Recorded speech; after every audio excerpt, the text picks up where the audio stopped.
Hello and welcome to The Winning Agenda. My name's Jesse Muirman-Marshall and it's great to be here with you all today with the first installment in a new series of how to play Sorcery Contested Realm. If you're a new Sorcery player, someone who's just picking up the beta set, or you've got some beta on pre-order that you can't wait to get until November, then this is the video for you. I'm going to take you through the basics of how Sorcery works, the key mechanics and gameplay, and hopefully give you a taste of what it's like to play this fantastic game. Let's dive straight in.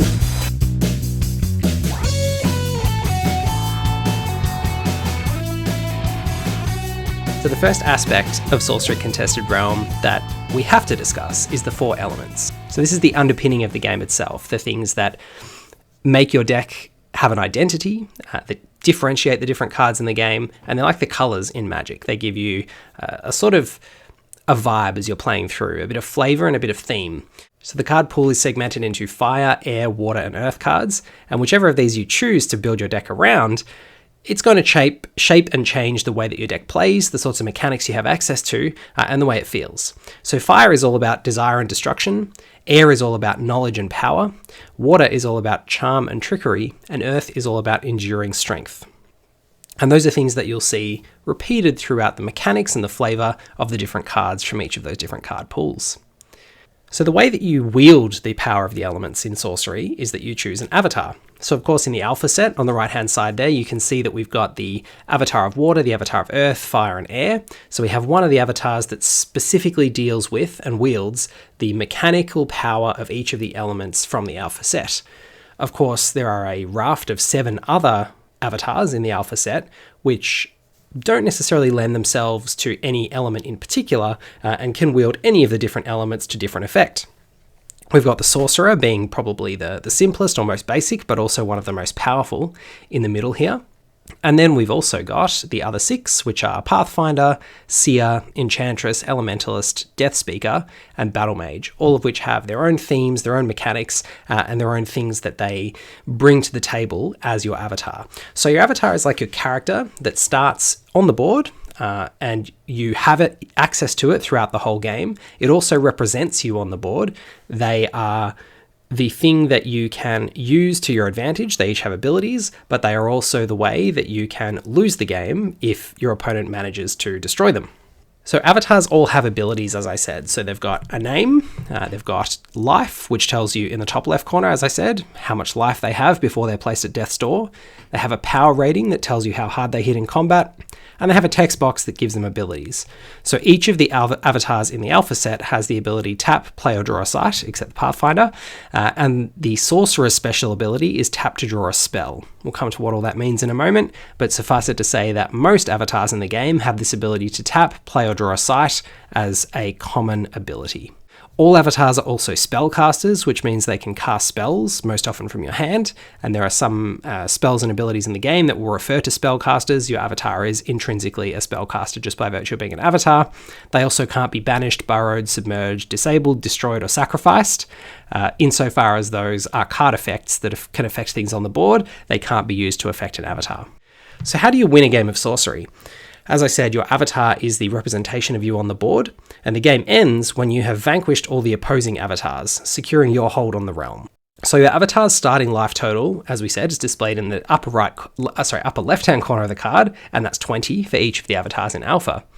As your avatar loses life, its connection with the realm weakens, and when it's reduced to 0, you don't die immediately, you go to death's door, and you can no longer gain life from that point on for the rest of the game. At that moment, your avatar becomes immune to damage for the rest of that turn. So the turn they go to 0, they can't lose any more life for the rest of the turn, and damage doesn't have any effect on them. However, once that turn is over, any damage that's dealt to your avatar is a death blow, and that will end the game. Your avatar will be removed from the realm. Once your avatar is removed from the realm, you're out of the game. So in a 2-player game, the most common victory condition is to get the opposing avatar to death's door and then deal that death blow. So how do you do this? What does the realm look like? What are the cards that you use? Well, in Sorcery Contested Realm, your cards are divided into 2 decks, a spellbook and an atlas. So the spellbook contains a raft of different cards that have effects on the game and can exist on the board, or spells that your avatar can cast. Your atlas is the sites which make up the realm. So Sorcery Contested Realm has a dynamic game board which is made up of these Atlas cards. The Atlas cards not only create the spaces in which your avatar and the other units on the board will exist, but they also give you mana and threshold, which are the two important resources that you will use to cast your spells from your spellbook. So the two decks that you have will go down onto the board like so. So you have your spellbook and your Atlas. And then this is what the realm looks like. So it's a 5x4 grid, it's 5 wide and 4 deep. You and your opponent will start on opposing sides, and we'll go more in a moment into what setup looks like. But before we do that, we'll talk a little bit about some of the core mechanics of the game and the cards that make up the realm. So as I said earlier, in order to play a spell, so this is a card from your spellbook, you need to pay the mana cost, which is in the top left corner. So for a card like Browse here, it costs 1 mana. So we need to have 1 mana available on our turn. How do you gain mana? Well, at the start of your turn, all of your sites that are in play provide 1 mana each. So the sites don't actually say this on the card, but it's an intrinsic ability of all sites that they provide 1 mana at the start of your turn.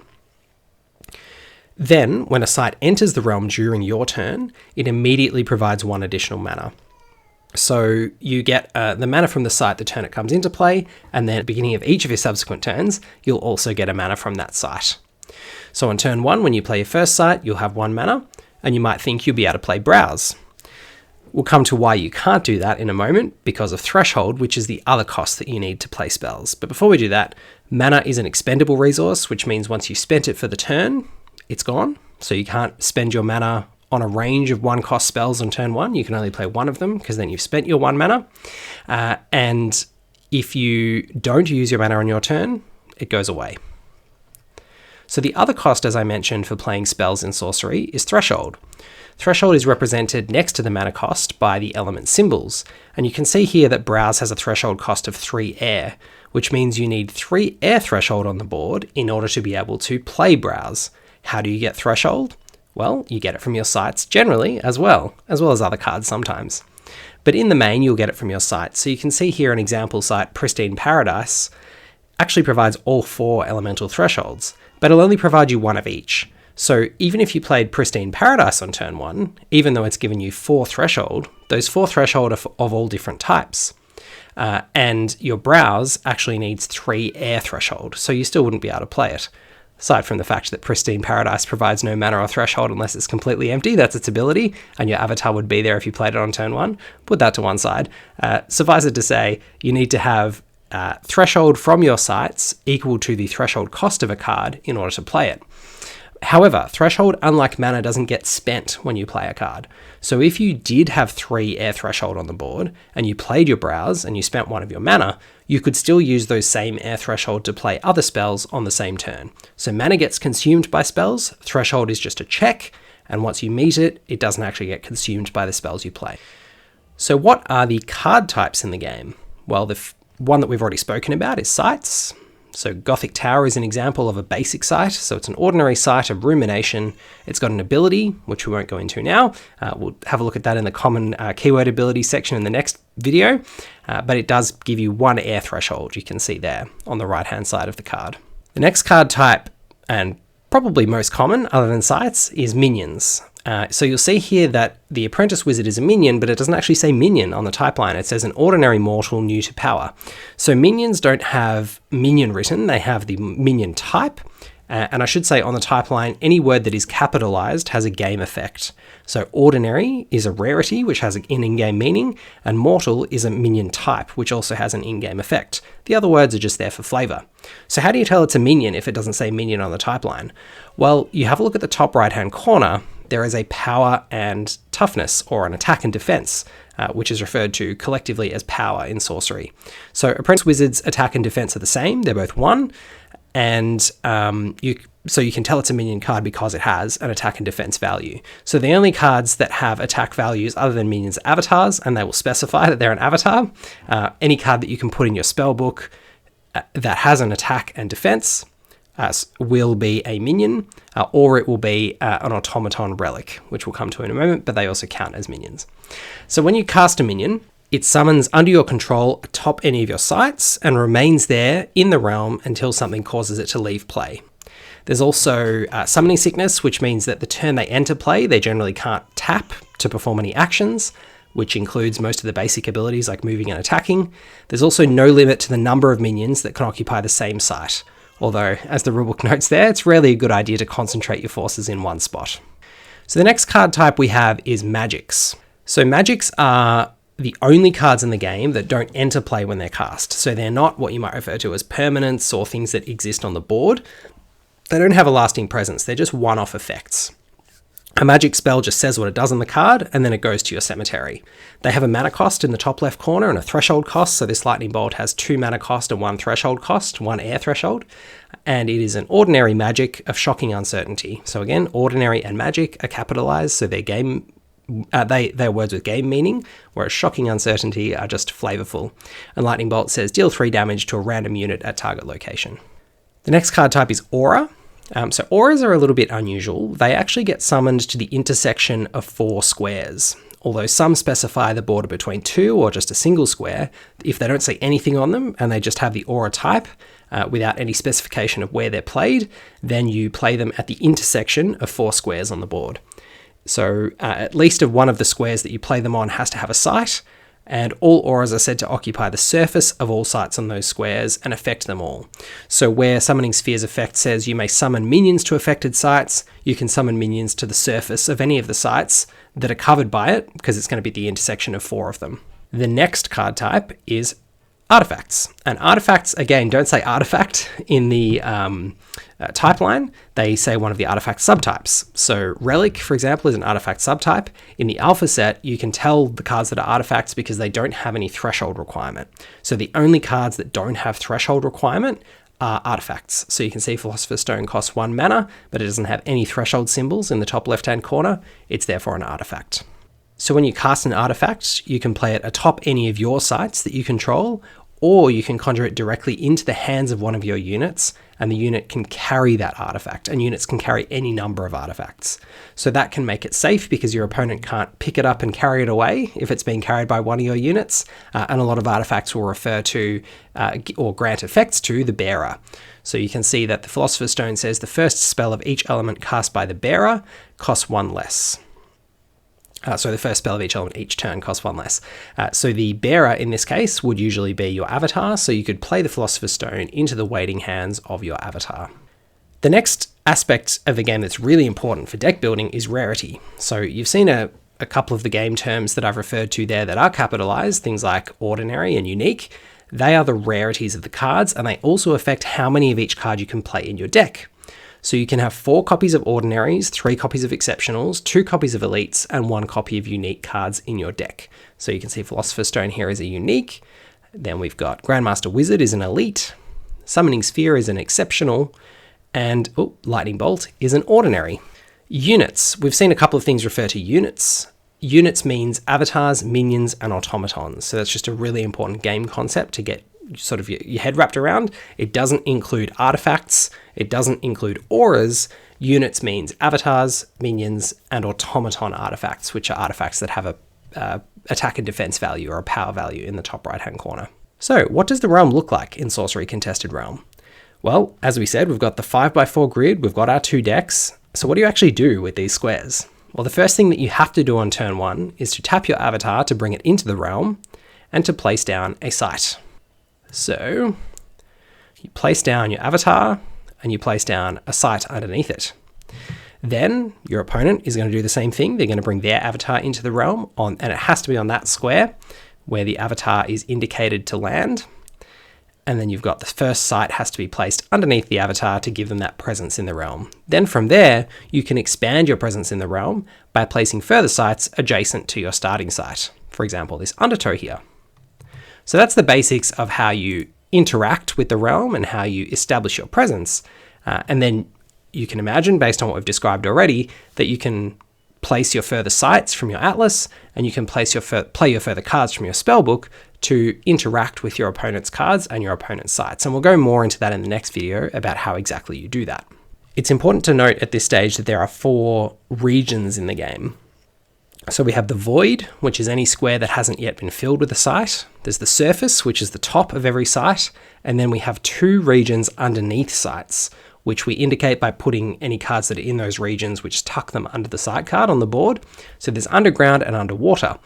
They are separate regions, but they both exist underneath sites. How do you tell which region a card is in? Well, it depends what the site is that they're underneath. So if they are under a water site, then they're underwater. And if the site is not a water site, so it's anything else other than a water site, then they're underground because it counts as a land site. How do you tell if it's a water site? Well, you can see here this undertow has the water threshold symbol.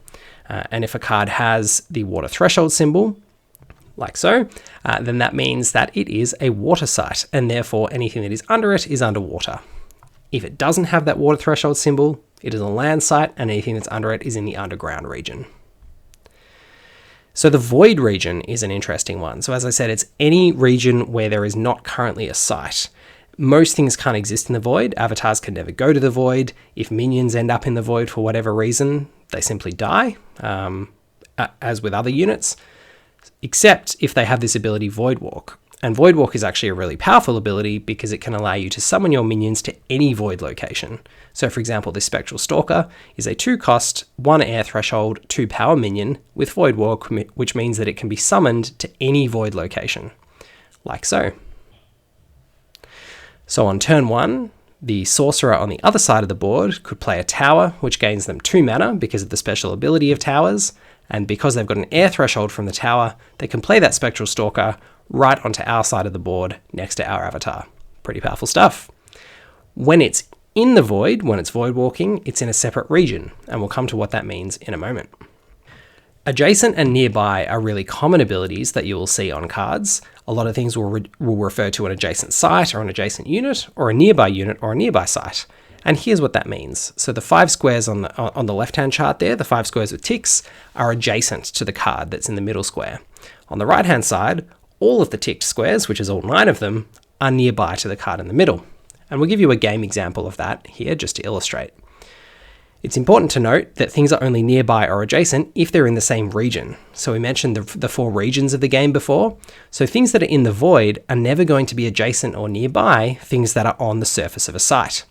So we can see here what is adjacent to this undertow. So the undertow is just in front of our avatar. And we can see that these 3 sites, so the site our avatar is on, the site to the right, and the site above it, are all adjacent to the undertow. But the void space to the left is not. So it's not considered to be adjacent because it is in a different region. Likewise, nearby. Those same 3 sites are nearby.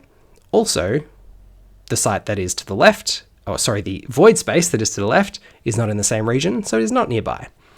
The Gothic tower that is above and to the right diagonally is nearby, because nearby includes the diagonals. However, the other 3 diagonals are void spaces, and they're in a different region, so they are not nearby. So that's just an illustration of adjacent and nearby, 2 really key game terms which will come up a lot in your games of Sorcery.